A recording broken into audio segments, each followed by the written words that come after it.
Are germs making you sick? This is one that comes up in a lot of variations, but it usually goes something like this. I have a young son and two young daughters, and we go to various get-togethers with other families with young ones. And from time to time, a friend or acquaintance from one of these groups will say something like, ugh, someone in the playgroup or a friend or a relative had a runny nose, or they sneezed on my kid and my kid got sick from it, or something along those lines. And I get it, it's frustrating when your little ones are ill. And I was there too at one point with this line of reasoning. But you might want to ask yourself if this cold came from someone else or was it something else? And if you've downloaded the free report on my website, you know that I listed 3 basic things that cause disease, and germs are not one of those 3 things. So then what's that cold coming from? Well, there are many ways that we ingest toxins from our food and our environment, and if we aren't dumping these toxins, then our body will do that for us with sinus irritation and fever and the like, somewhat like if we eat something that is really toxic to our system, we might get diarrhea. Here's just one example of where we ingest a lot of these toxins.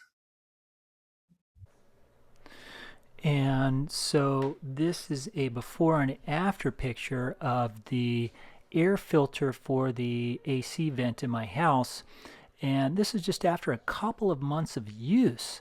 And I also have additional air filter units in all the rooms in my house, but this filter, as you can see, is filthy. And we are breathing all the same stuff in here and then some every time we go outside or go into other spaces.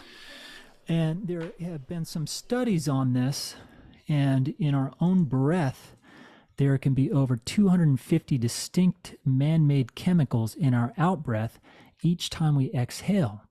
So that same crud that is in our air filters is going into our nose and lungs all the time. And if we aren't somehow detoxifying ourselves from these, then we are going to end up with some symptoms. And we know that some of these chemicals can contribute to and cause all sorts of health problems, anything from allergies to cancer. So then it shouldn't be too far of a stretch of the imagination to suppose that some of these chemicals may be causing our cold symptoms. And then unfortunately, of course, we've been trained to then take some kind of chemical suppressant in the form of a fever reducer or cold remedy that could actually make the underlying problem worse by having our bodies hold on to these toxins that it is trying to purge. Please like and subscribe for more health and healing tips like these. And if you want more information, please log on to my website at helpwithhealthandhealing.com. Thank you.